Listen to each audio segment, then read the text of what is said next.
I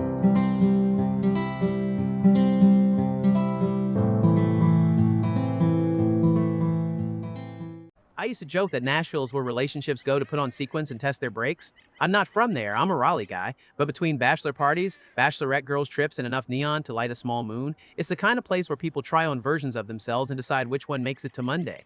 I'm Owen, 34, insurance claims investigator, which is a fancy way of saying I get paid to figure out if stories match receipts. I spend my days asking quiet questions like, if the pipe burst upstairs, why are the boxes on the top shelf wet? I am not a cynic. I'm a man whose job has taught him that truth and paperwork travel well together.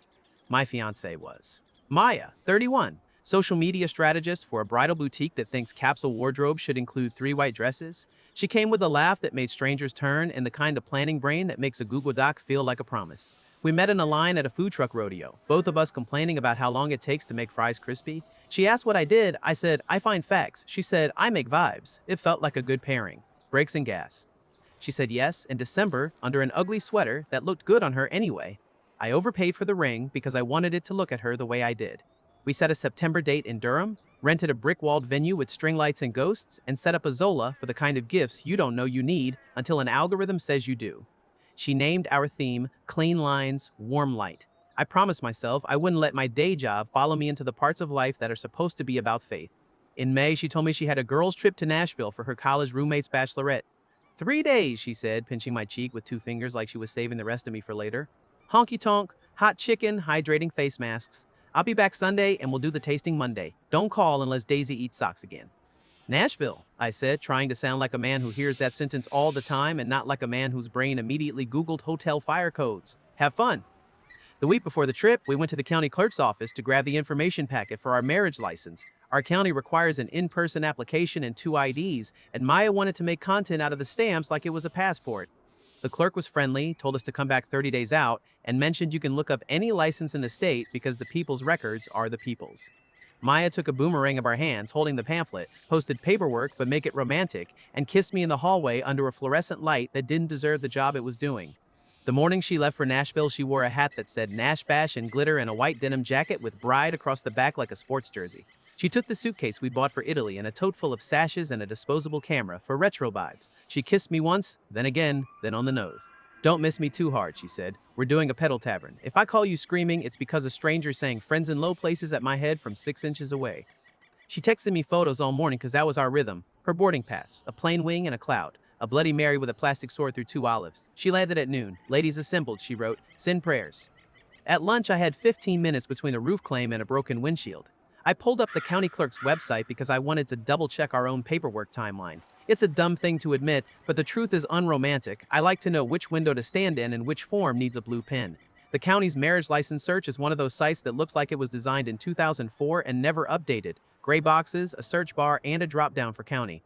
Out of habit, I typed her first name and last name into the state search, thinking I'd get our counties blank and move on. Her name came up, not in Durham, in Davidson County, Tennessee. That's Nashville. Application received, status, pending issuance, groom, Colton Reese. If you've ever felt the floorboard give under your foot when you were sure the wood was sound, you know the sensation. Your body doesn't scream. It goes very still. The part of your brain that evolved on a plane full of cats with teeth says, we will not move until we understand. I checked the date. It was that weekend. The same date as her friend's bachelorette itinerary. One of those Canva graphics with a cowboy boot and cursive. I took a screenshot out of muscle memory, then another, then printed it because paper registers in a different part of my brain. I told myself there are common names in the world. I told myself there are other Mayas who spell it the same way and other women who share her middle initial. I told myself to breathe. I clicked the listing. The record pulled open like a curtain. There was her birthday, her address, her parents' hometown listed as place of birth. If Davidson County's database was accurate, my fiancé was applying for a marriage license with another man on day 2 of a girl's trip. I closed the tab. I opened it again. The information hadn't learned new manners in the last 12 seconds. Colton. I'd heard that name once. Maya had mentioned him in an old friend's story. Colton, who moved to Nashville after college. He's like a golden retriever in boots. You'd like him. In that story, he was a character 3 chairs down at a bar in a city that wasn't mine. In this story, he was a groom. There is an unhealthy version of me that would have gone to Instagram and started scrolling until my thumbs bled. The part of me that pays the mortgage with facts won the coin toss. I opened a new tab and typed Colton Reese, Nashville. The internet served me a LinkedIn with a face that looked like a country singer understudy, then an Instagram with a highlight bubble labeled, She Said Yes. The bubble was a ring box opening on a wood table with a candle and a hand I recognized, not the ring I bought, her other hand. Nope, I said out loud to an empty kitchen. Nope, nope. The timestamp was 2 months ago. Private post, visible to close friends. I wasn't one. Someone had tagged him and their profile was public. The grid was a catalog of normal, a dog, a fishing trip, a neon sign, and a bar. On March 21st, the photo of two champagne flutes and a caption, counting down to forever. I closed the app. I washed my hands, although I hadn't touched anything. If you're waiting for the part where I called her and asked a question I already knew the answer to, it didn't happen. I'm not proud. I'm saying it because lies are shapeshifters, and the only way I know how to catch one is to freeze it. Phone calls melt them, screenshots don't. I opened her wedding website because we built it together one night with wine and jokes and a debate about whether to include the story of how the food truck guy gave us extra fries. It was still up, our names at the top, our date, our venue, our registries. I clicked the Gifts tab, Zola, Crate and Barrel, Target, Honey Fund. Down near the bottom, a tiny link, cash funds managed by couple, a home down payment fund, a mini moon fund. There, in small print, an option to send money directly to a P.O. box in Nashville for those who prefer checks. I hadn't seen that line before. I checked the edit history on the Zola page. The checks line had been added 6 days ago. I checked the Manage Addresses tab. There were 3 addresses saved, our apartment, her parents' house in Greensboro, and a temporary storage in Nashville with a suite number that looked like a mailbox. I told myself she might have added the Nashville address to ship a gift to her friend. It took effort to make the sentence in my head sound like a person who believed it. The more time I spend on this earth, the more I believe in phone calls to offices with signs. I called the Davidson County clerk and asked, in a voice that felt like I was calling about a permit to build a deck, if marriage license applications were public and whether a clerk could confirm a record existed. We can confirm a record, the woman said, but we can't provide copies without the parties present. She asked for names. I gave them. She spelled them back to me. She put me on hold. I stared at the magnet calendar on her fridge while someone in Nashville put me on hold to check whether my life had a duplicate. When she came back, she said, application received. Pending issuance. Ceremony date listed as Sunday. The license is valid for 30 days. Is there a ceremony location listed? I asked, hating myself a little for my own training. Optional field, she said. This one says private residence. Thank you, I said, because manners are stubborn even when you're bleeding. In the afternoon, I put a pot of coffee on and made a spreadsheet because my hands needed to move, and making a grid is the one thing they do that calms the rest of me down. I labeled tabs, timeline, registries, vendors, money. I listed what I knew, I listed what I didn't. I saved every page as a PDF because I have learned, in work and now apparently at home, that websites like to rewrite themselves when they know you're looking. I checked our joint checking account. She'd made 2 large cash withdrawals in the past 2 weeks, 1,000 and 2,400. Maya hates carrying cash. She calls paper germ money. There were also 3 Venmo payments to a name I didn't recognize with notes like final floral payment, rehearsal dinner, and security deposit. She'd attached lock emojis to each, which is either a joke or a premonition. I opened our email and searched the not. 2 emails from addresses I didn't know. Your wedding website is live? I clicked. Different URL. Same template. M&C. Their Nashville website looked like ours after an expensive blowout. Same photos, cropped carefully so I was airbrushed out of the edge of one. Same how we met story with the pronouns changed. Same registries, Zola, Target, Crate and Barrel, Honey Fund, same order. Their About page mentioned 2 ceremonies because family is everywhere. It would be funny, the audacity, if it weren't my face in the negative space of her new life. At 6 p.m., her college roommate, the bride-to-be, posted a story from a rooftop bar. I recognized Maya's jacket in the corner of the frame. The caption said, Nash Bash, Day 1 with a cowboy hat emoji. They clinked glasses. The skyline did its thing. Someone yelled, "Whee!" I didn't text. Instead, I clicked the photographer tag on the Nashville website. He was legit clean grid, tagged venues. I DM'd, "Hi, this is probably weird. Are you booked Sunday for a private residence wedding for M&C? Asking because I think I'm being scammed and I'm trying to see if there is a reality to what I'm seeing online." He wrote back 10 minutes later, "Who is this really?" "A man who thought he was the only fiancé," I wrote. Silence for a while. Then, I'm booked for a private. Deposit paid by Ever After Events via Cash App. No contract with bride directly. If this is a credit card chargeback situation, I need to know before Sunday. Please don't do anything wild.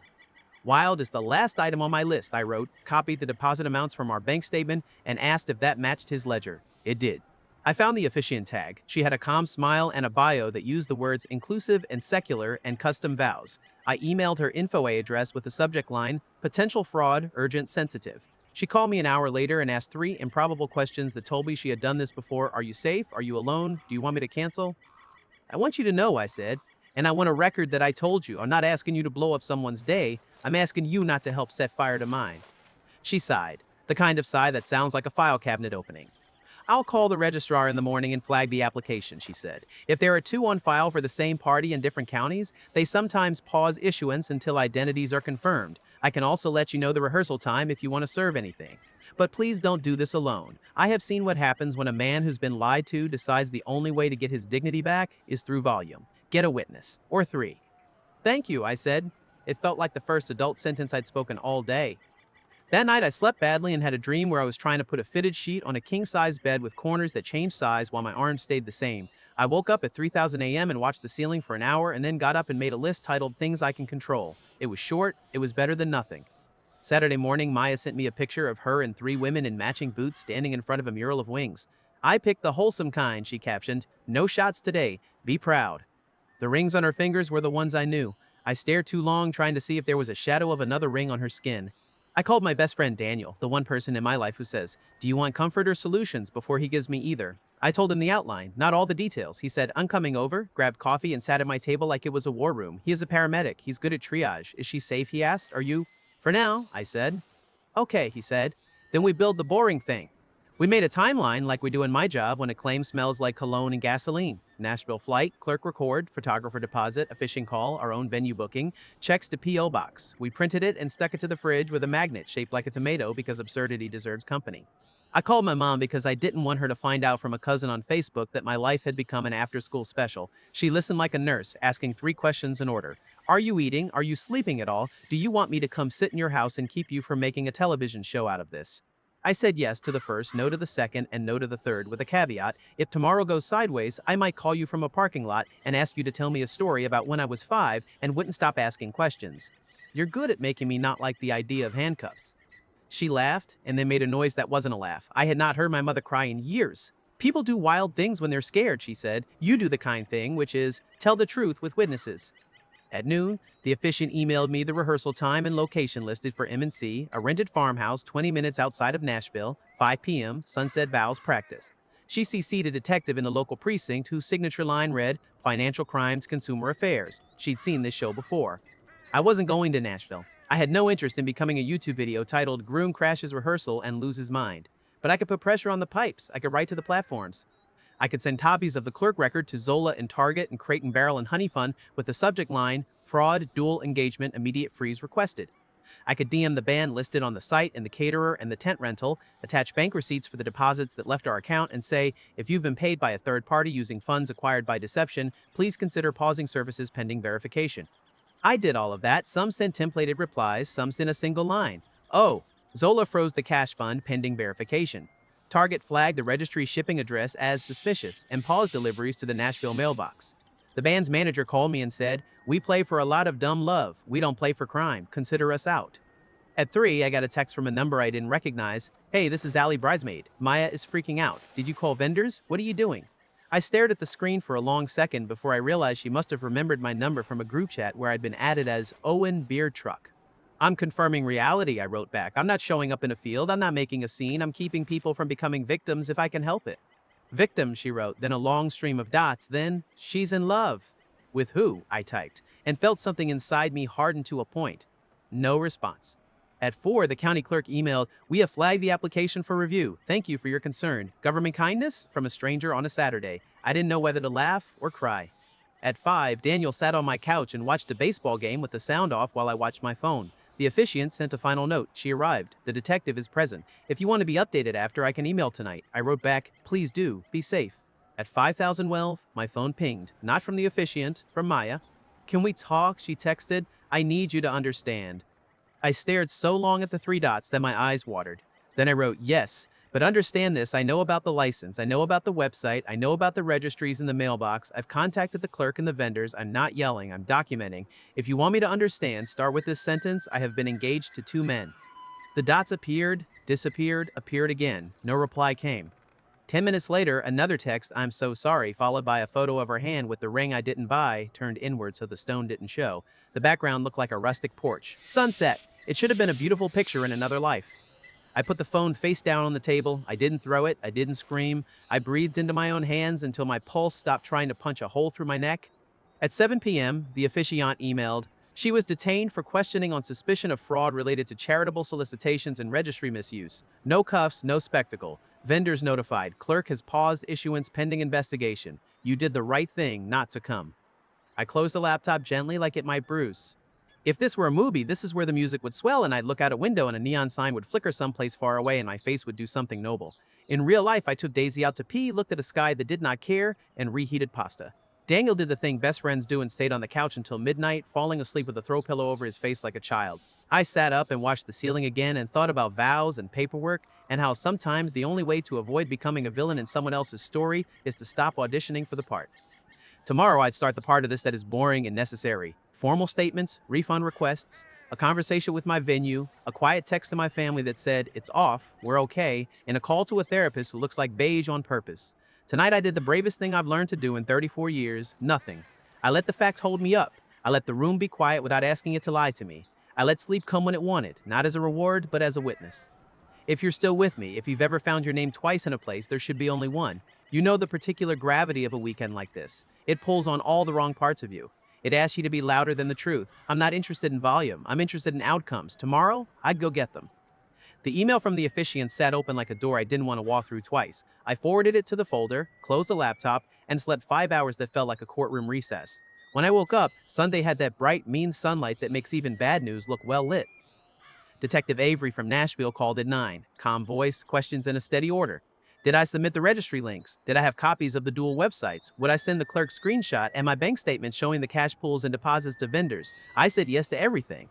She told me what she could without breaking rules. They detained Maya for questioning at the rehearsal site, along with a woman named Greta, who was coordinating deliveries to the private residence and managing the mailbox address. They had spoken to a handful of vendors who showed up, realized the license was on hold, and stood around looking like people who had arrived early to a movie that wasn't showing. No cuffs, no scene. Statements taken in a living room that smelled like rented eucalyptus and panic. Do you want to press charges? She asked. I want victims to get their money back, I said. I want her to stop. I want my life back. That is a yes, she said gently. We'll route this through financial crimes and consumer protection. It may not be a TV ending. It will be an ending. By noon, I had a thread going with vendors that read like triage notes. The photographer refunded half his deposit out of pocket and asked me to send him any case number so he could claim the rest through the platforms that had frozen the cash fund. The band's manager forwarded me 3 emails from other couples they'd turned down for Sunday because they'd booked M&C and wrote a single line under them. We should be playing for people who meant it. The tent rental company, bless them, sent a driver to pick up the unrolled but unused sides and knocked the restocking fee off their invoice as karma discount. Zola processed a mass refund and sent an email that sounded like it had been written by a lawyer with a heart. Your contributions were sent in good faith. We are sorry for the misuse. Funds have been returned. Target and Crate and Barrel flagged the Nashville mailbox and reversed charges on anything still in transit.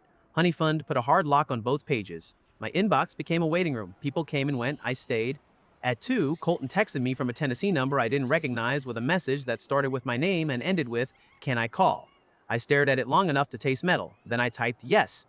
He sounded younger than his photos, like a man who had been told all his life that everything would work out if he was kind enough and now wanted to believe that one more day. He apologized first, which surprised me. I didn't know about you, he said, I swear. She told me she was doing a micro in North Carolina for her family later in the year. She said the Nashville ceremony would be the content one. It sounded dumb. It didn't sound like a lie until today. I saw the detective's badge. I saw her face. The whole thing snapped like a twig. What did she tell you about me? I asked. That you were an ex she'd stayed friends with because you were decent and practical, he said. She said she wanted someone who saw her magic. I thought that meant me. I'm not proud of that sentence. We were quiet a moment, both of us listening to our own choices echo. You got a ring, I said, because practical questions are my life jacket. I bought one, he said. She showed me a Pinterest board with round stones and skinny bands and captions about timeless. I went to a store and said words I didn't know belonged in my mouth. I'm returning it. I don't want a refund from you. I want a refund from the part of my brain that thought I was special enough to forgive math. Math always shows up, I said, sooner or later. I'm sorry, he said again, because it was the only honest currency we had to pass between us. If you ever want to sit on a porch and not talk, I'm your man. Maybe one day, I said.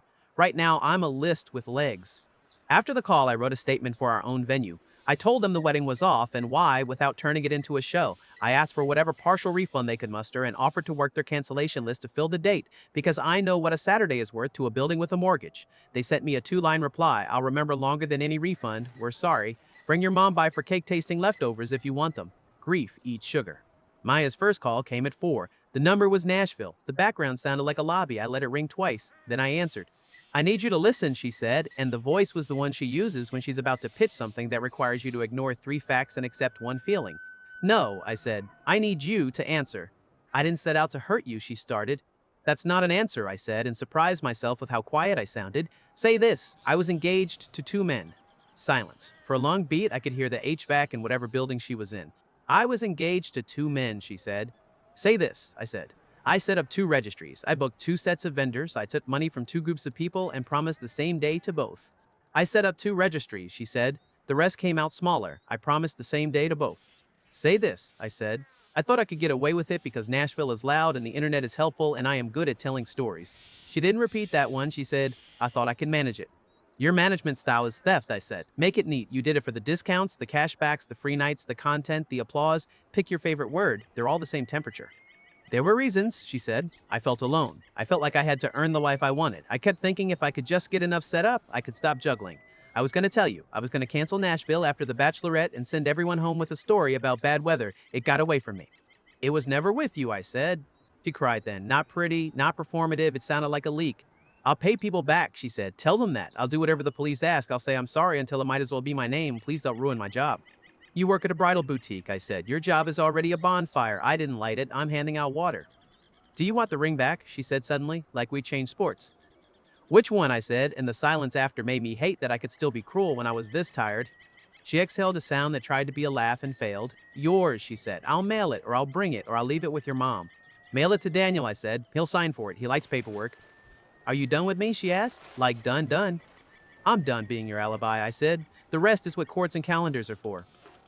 We hung up. I stood at the sink and washed a glass like it had done something wrong. Then I took Daisy outside because dolls are the best reason to leave your house and remember that the world is not your personal affidavit.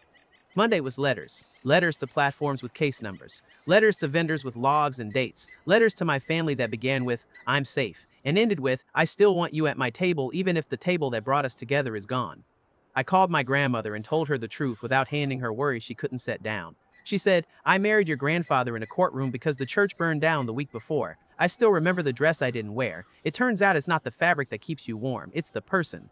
Detective Avery sent an update midweek. The DA's office was reviewing. The charges would likely live under a boring set of statutes: theft by deception, fraudulent solicitation, unauthorized use of identifying information for the mailbox, maybe a county-level ordinance about using public registries for private gain, no prison, probation, restitution, a ban on running any crowdfunding or registry campaigns during probation, mandatory ethics course, which sounds like a joke, until you're the one sitting in a room being taught the difference between intention and impact by a woman with a binder and 10 laminated examples. Will you cooperate if her counsel reaches out for restitution negotiation? The detective asked. Yes, I said. With paper, with receipts, with all your case numbers in the subject line. I don't want to be the man who turned a mess into a meme. I want to be the man who sent checks to florists so they could stop thinking about us and go back to making June smell nice. Maya's employer called me with an HR tone that suggested they had been through fire drills for other people's messes, just not this one. They thanked me for the documentation. They asked for permission to use the folder if they needed to respond to reputational inquiries. I said yes. 2 hours later, Maya texted that she'd been put on leave. 2 days later, she packaged her desk and sent a photo of a paper bag with a mug, a plant, and a pair of scissors. I always hated this mug, she wrote, like the sentence might turn what happened into a quirky story about office life. I didn't reply. The refunds came in waves. Zola wired a chunk to my bank that matched the cash fund. Honey Fund confirmed reversals. The big box stores credited gift cards back to senders with a note that said shipment canceled at request of organizer. The tin company sent an apology for the stress they'd be part of and an offer to comp a backyard shave for a future barbecue because kindness shows up in strange places. I put every letter, every check, every case number in the folder. Then I started mailing. You'd be amazed how much better your house feels when you put outgoing checks in a stack that gets smaller every day. The florist in Nashville sent me a thank you card with a pressed sprig of rosemary taped inside because she's the kind of person who knows plants are receipts too. The band posted a story that said, playing for folks who mean it tonight, and I listened on my couch and let the sound do a thing in my chest I can't name without being corny. Colton mailed me a note with a Polaroid of a dog in a cowboy hat and the sentence, this is Hank. He's been fired as ring bearer, but he's available for morale. He included the business card of his therapist. It was an odd kindness. I put it in my wallet next to the insurance card like a symbol I was trying on and decided to keep. I did meet with a therapist. Beige couch, tissues on the table like a dare. She asked me to tell the story in 10 sentences. I used 12. She asked me what feeling I kept skipping. I said fury, and then looked at the ceiling because a grown man admitting he's angry still feels like breaking a gentleman's rule. We talked about shame. We talked about control. We talked about how the skill set that keeps me good at work might keep me lonely if I let it be the only set I train. She made me write a letter to myself that started with, "You did the boring thing and it saved your life." It felt dumb to write. It felt correct to read back. On the legal side, Maya took a plea on 2 misdemeanor counts. Probation for 18 months, restitution monitored through the court with a payment plan that looks like a grown-up's version of consequences. A ban on creating or managing registries, crowdfunding, or cash funds during that term. A workshop called Ethics of Influence that I didn't know existed and now consider proof that someone in the city office has a sense of humor. Greta, the coordinator, flipped early and handed over enough email chains to make even a patient detective mutter under her breath.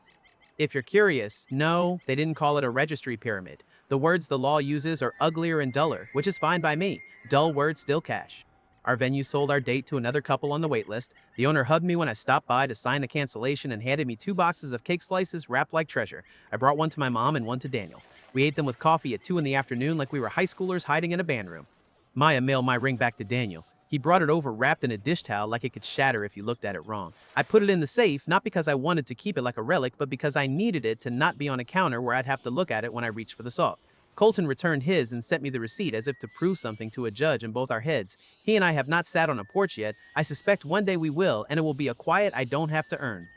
The hardest part turned out to be small, stupid things. Canceling hotel blocks, calling Aunt Marcia to say she could unhem the dress, rewriting the automatic reply we had both drafted that said we're off to Italy so it didn't go out to clients and friends when the date hit, taking Bride off the jacket so Daisy could wear it as a raincoat because she hates thunder, and the sound it makes when drops hit denim is softer than on her fur. Don't judge me. People make altars out of the strangest junk.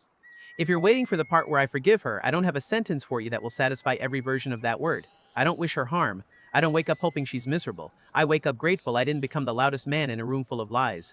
I wake up grateful for detectives with clipboards and clerks who answer phones on Saturdays and vendors who choose principal over deposits and friends who sleep on your couch instead of letting you drive to Tennessee with the wrong kind of story in your mouth. We called off the wedding. We didn't burn down our lives. There's a difference. I'm keeping the lease. I'm keeping Daisy and the couch and the plants that are somehow still alive. I'm keeping my job where the question, why are the top boxes wet, still wins the day. I'm keeping a calendar that now had 0 ceremonies on it and 3 dinners with people who've known me since I had bad hair and 1 coat. If this finds you in the middle of your own Nashville where the neon makes everything look prettier than it is, here's what I learned. Check the clerk site. Not because you're paranoid, but because public records are public for a reason. Follow the money. Not because you're stingy, but because your heart deserves to live where dollars and dates agree. Tell the truth with witnesses. Not because you want applause, but because it keeps drama from thinking it belongs to you. Choose the boring room. The boring room is where refunds happen and case numbers get assigned and people stop pretending a promise is a vibe. What would you have done? Flown to Nashville and made a scene on a porch at sunset? Or stayed home and wrote letters that made money walk backward? Called her first, or called the clerk? Told the internet, or told the people with clipboards and copy machines? Would you have taken the ring back, or thrown it in the river? Drop your take in the comments. Be honest. Be kind. If this kept you listening, hit like so. It finds the next person staring at a state database and trying to decide whether they're crazy. Subscribe for more long, messy, painfully human stories where the twist isn't a dramatic entrance, it's a public record, a frozen cash fund, and a detective who shows up to rehearsal so a lie can't practice its vows.